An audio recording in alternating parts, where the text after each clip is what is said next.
Nama saya Tirza Nurzaneta. Saya berasal dari Fakultas Ilmu Sosial dan Hukum, Prodi Hukum Bisnis. Kali ini saya mendapatkan tugas video yang berjudulkan penyebaran hoaks dan ujaran kebencian di media sosial. Mari kita bahas langsung di video intinya.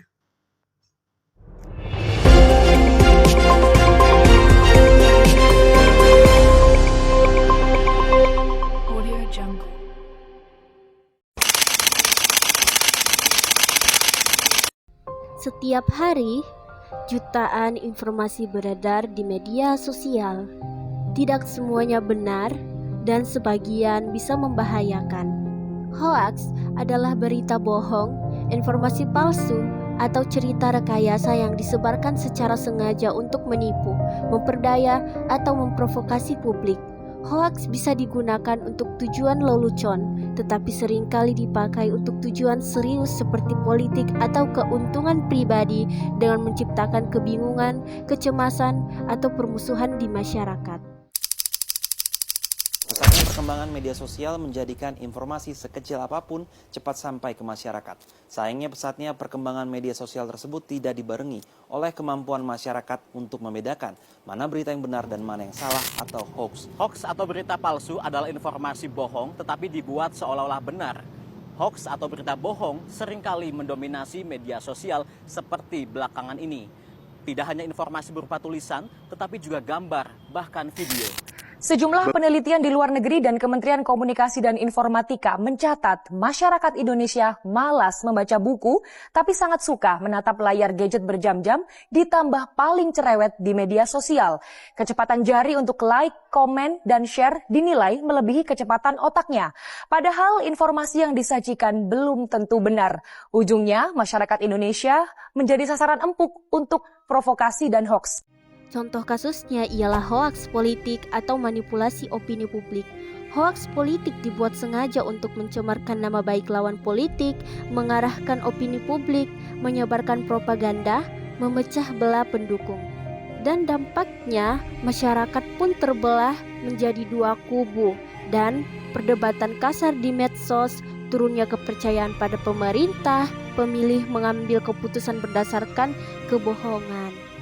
Seperti yang kalian lihat di chatting di atas yang saya paparkan, ini adalah salah satu contoh seseorang yang kena penipuan oleh orang asing yang mengirimkannya sebuah file yang ternyata berupa penipuan. Dampaknya ada berbagai macam yang ditimbulkan. Salah satunya ialah dampak pada kelompok atau komunitas, seperti ketegangan antar kelompok. Hoaks yang memuat isu SARA dapat memprovokasi kebencian antar kelompok, menimbulkan saling curiga antar komunitas. Kemudian yang kedua, stigmatisasi terhadap kelompok tertentu, misalnya hoaks yang menyudutkan kelompok agama atau etnis sehingga mereka dipandang negatif tanpa alasan. Mengapa hoaks mudah menyebar? Karena yang pertama ada judul clickbait, yang kedua ada emosi seperti takut dan marah membuat orang cepat share, yang ketiga kurangnya cek fakta, dan yang keempat adalah pengaruh algoritma medsosnya. Akibatnya, ujaran kebencian pun semakin menjadi-jadi terhadap seseorang karena penyebaran hoaks yang tidak berdasar. Ujaran kebencian adalah bentuk komunikasi yang menyerang, merendahkan, atau memusuhi seseorang atau kelompok berdasarkan identitas tertentu seperti suku, agama, ras, gender, orientasi seksual, atau latar belakang sosial. Dampaknya tidak hanya dirasakan oleh korban, tetapi juga oleh masyarakat luas. Nah, bagaimana cara menghindari dan melawan hoaks? Yaitu, yang pertama, kalian bisa cek sumber. Yang kedua ada gunakan situs cek fakta. Yang ketiga adalah laporkan konten berbahaya. Dan yang terakhir, yang keempat adalah jaga etika dalam berkomentar. Kita semua punya peran mencegah informasi palsu menyebar lebih luas. Jadi bijak-bijaklah dalam mengolah informasi ya teman-teman. Itulah tadi hasil penjelasan yang saya sampaikan dan saya berikan kepada kalian. Kurang dan lebihnya mohon dimaafkan. Wabillahi taufiq wal hidayah. Wassalamualaikum warahmatullahi wabarakatuh.